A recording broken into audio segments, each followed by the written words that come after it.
సఖి సపరివార శబ్దపత్రిక. కాస్త నడవగానే కలకలం వినిపించి బామ్మగారు హడావిడిగా అటువైపు నడిచారు. ఓ వ్యక్తి ఓ కుర్రాన్ని గొడ్డును బాదినట్టు బాదుతున్నాడు. వాడు ఏడుస్తూ, బాబుగారు నన్ను నమ్మండి, నేను దొంగని కాదు అంటున్నాడు. ఏంట్రా నిన్ను నమ్మేది? నా దగ్గర ఎంగిల్ గ్లాసులు కడుగుతూ బతికేవాడివి, నీకంత డబ్బెక్కడిదిరా? ఇది నా డబ్బే బాబుగారు. వాడు కాళ్ళా వేళా పడుతున్నాడు. నీ డబ్బా? నిజం చెప్పు, ఆ డబ్బెక్కడిది?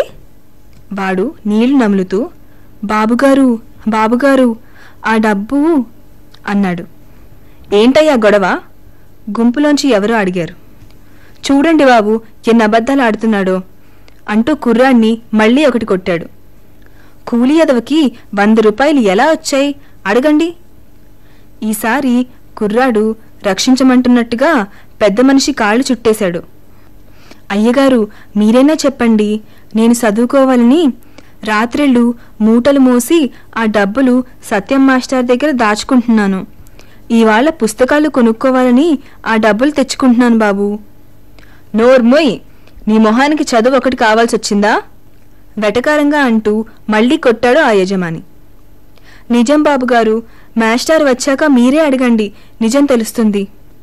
ఎన్ని దెబ్బలు తింటున్నా కుర్రాడు మాత్రం తను దొంగనని ఒప్పుకోవడం లేదు. ఆ యజమాని కోపంతో ఊగిపోయాడు. అంటే నేను అబద్ధం చెప్తున్నాననేగా అంటూ కుర్రాడిని కింద పడేసి కొడుతూ, ఒరేయ్ వెంకటేశు, పొయ్యి కింద కొరకంచి తేరా, నిజం తేలుస్తాను అన్నాడు. వద్దు బాబు, చచ్చిపోతాను, నేను దొంగతనం చెయ్యలేదు బెదిరిపోయాడు కుర్రాడు. వాడి మీద జాలిగా ఉన్నా ఎవరూ యజమానిని వారించలేకపోతున్నారు. పోనీ వీళ్ళ నాన్నని పిలిచి అడగండి షావుకారు గారు అన్నాడో వ్యక్తి. ఆ కుర్రాడు ఒప్పుకోలేదు. వద్దు బాబుగారు, మా అయ్యని మాత్రం అడగద్దు. ఏ, ఎందుకు అడగద్దు? వాడు నసుకుతూ, అది అది అది అంటే నువ్వు దొంగతనం చేశావన్నమాటేగా? లేదు బాబుగారు, నేను అలాంటి వాణ్ణి కాను. నువ్వు దొంగతనం చేయలేదంటే మీ అయ్యని అడుగుదాం, భయమెందుకు? వద్దు బాబుగారు, మా అయ్యకి అసలు అడిగిన పెద్ద మనిషికి విసుకొచ్చింది. నోర్మోయ్, ఈరోజు దేవుడి దయ వల్ల చూసుకోబట్టి సరిపోయింది, కానీ రోజు ఎంతెంత డబ్బు కాజేస్తున్నాడో. అవునులేండి షావుకారు గారు, ఈ రోజుల్లో ఎవరినీ నమ్మలేకపోతున్నాం, అంతా కలికాలం. ఏరా, నిజం ఒప్పుకుంటావా, బాధ పెట్టమంటావా? బాబుగారు మీ కాళ్ళు అట్టుకుంటాను, నన్ను దొంగని మాత్రం అనకండి. వదులు నా కాళ్ళు. ఏరా వెంకటేశు, ఆ చేతి మీద వాతెట్టు, వాడే కక్కుతాడు నిజం. బాబు వద్దు, నన్నేం చేయకండి. ఈలోగా కొరకంచితో కుర్రాడు చేతిని కాల్చిపోయాడు షావుకారు గారు. ఓ చెయ్యి వచ్చి అడ్డుకుంది. ఆ చెయ్యి తాలూకు మనిషిని చూసి హడలిపోయాడు యజమాని వీరభద్రం. మీరా బామ్మగారు? అసలు ఏం వీరభద్రం, ఏమిటా పని? నువ్వసలు మనిషివేనా? పసివాడికి వాతలెడతావా? బామ్మ సీతారామమ్మ గారు నిప్పులు కక్కింది. బామ్మగారు నమస్కారం అండి. నమస్కారాలు ఎందుకు గాని, ముందు నాకు సమాధానం చెప్పు. యజమాని నసుగుతూ, మీకెందుకులేండి బామ్మగారు, పెద్దవారు, ఇవన్నీ చిల్లర గొడవలు. ఏ గొడవైనా పసివాడిని గొడ్డులో ఎందుకు బతుకుతున్నావు? పైగా ఆవిడి కంఠంలో ఆగ్రహం. ఈ కుర్రాడిని వాళ్ళయ్య 6 నెలల క్రితం నా దగ్గర పనిలో పెట్టాడు. ఈడు దొంగతనం మరిగి గల్లాపెట్లోంచి డబ్బులు ఎత్తుకుపోతున్నాడు. ఇన్నాళ్ళు నేను చూసుకోలేదమ్మా, ఇయాల చూస్తే డబ్బులు తక్కువ వచ్చాయి, అందుకే ఈయన్ని నిలదీస్తున్నాను. ఆ పిల్లాడి మొహం సరిగ్గా చూడు వీరభద్రం, ఎంత అమాయకంగా ఉన్నాడో. అలాంటివాడు దొంగతనం చేస్తాడా? తన వైపు వాదించే మనిషి కనబడేసరికి కుర్రాడు ఏడుస్తూనే, బామ్మగారు సల్లని మాట చెప్పారమ్మా, దండాలమ్మా అన్నాడు.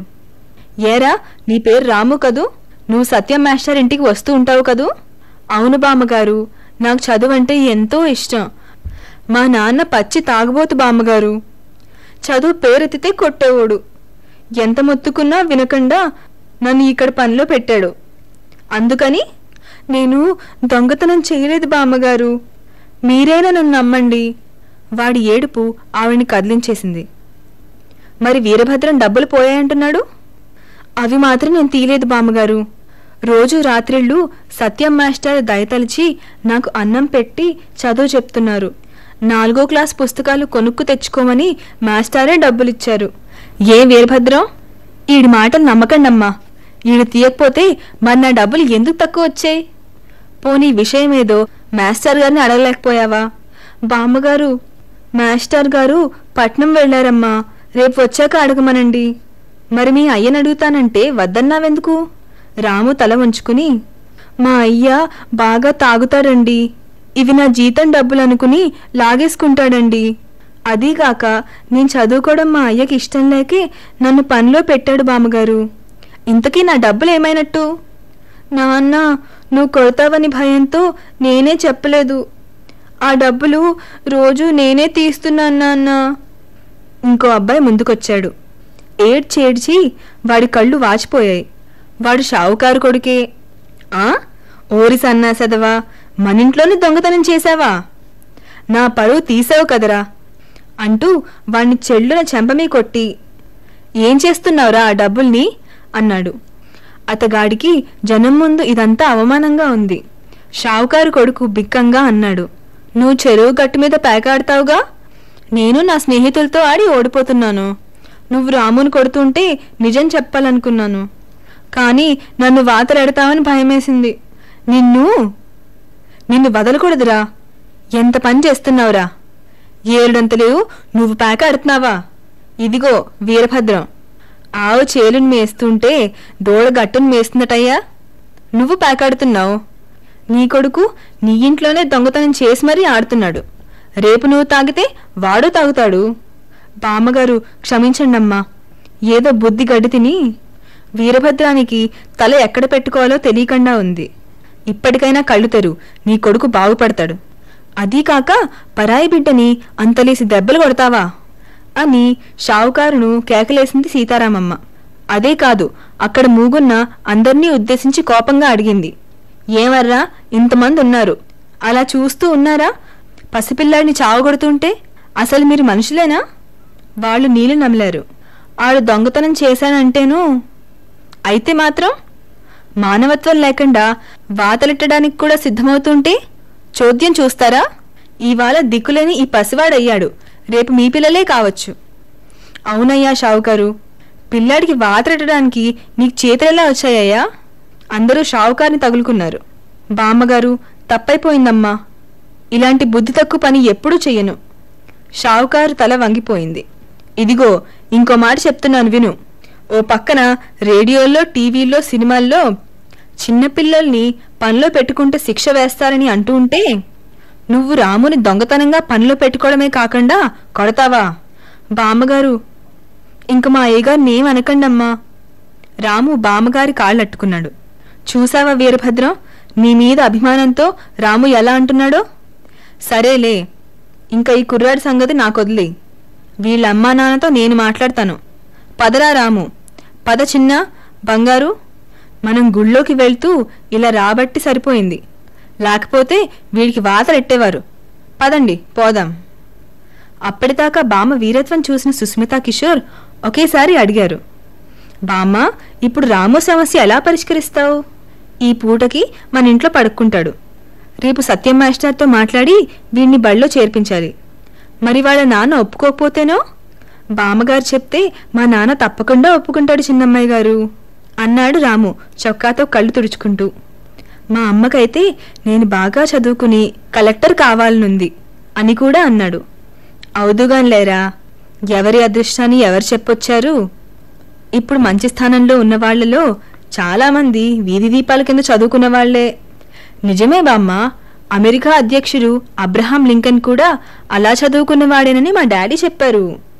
అవును గాని రాము, షావుకారు కొడుకు వాళ్ళ నాన్న డబ్బులు దొంగతనం చేస్తున్నట్టు నీకు తెలుసా?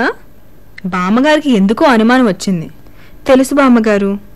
మరి ఎందుకు చెప్పలేదు? విస్తుపోయిందావిడ. పాపం వాళ్ళ అయ్య కొడతాడని. అందుకని నువ్వు దెబ్బలు కాసావా వెర్రివాడా? ఆవిడికి పుట్టెడు అభిమానం కలిగింది ఆ కుర్రాడి మంచితనం చూసి.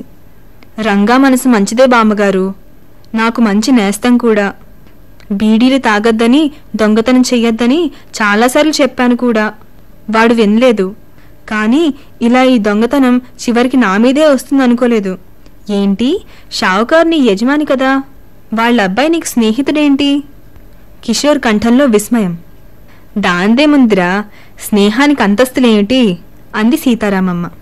శ్రీకృష్ణుడు కుచేలుడు చిన్నప్పుడు ఒకే గురువుగారి దగ్గర చదువుకున్న మంచి స్నేహితులు అని బామ్మ చెప్పలేదు అంది సుస్మిత. ఒక్క విషయం గుర్తుపెట్టుకోండిరా మీరంతా, స్నేహితుడనేవాడు ఎలా ఉండాలంటే అవసరంలో సాయం చెయ్యాలి, తప్పు చేస్తే ఖచ్చితంగా తప్పు అని మందలించాలి. అలా చెప్పకపోయినా అది తప్పే తెలుసా? రాముతో సహా అంతా ఇంట్లోకి అడుగు పెడుతుంటే సీతారామమ్మ గారి భర్త సుబ్బరామయ్య గారు ఎదురొచ్చారు. ఏమిట్రా బామ్మ మనవళ్ళు రాత్రిపూట 4 అడుగులని చెప్పి ఊరంతా ప్రదక్షిణం చేసొచ్చారా ఏంటి, ఎంతసేపు అయింది అంటూ రాముని చూసి, ఈ కుర్రాడెవరు, ఎక్కడో చూసినట్టుందే అన్నారు. సీతారామమ్మ గారు చెప్పింది, మీ స్నేహితుడు సత్యం మాస్టర్ దగ్గర రాత్రిపూట చదువుకుంటున్నప్పుడు చూసుంటారండి.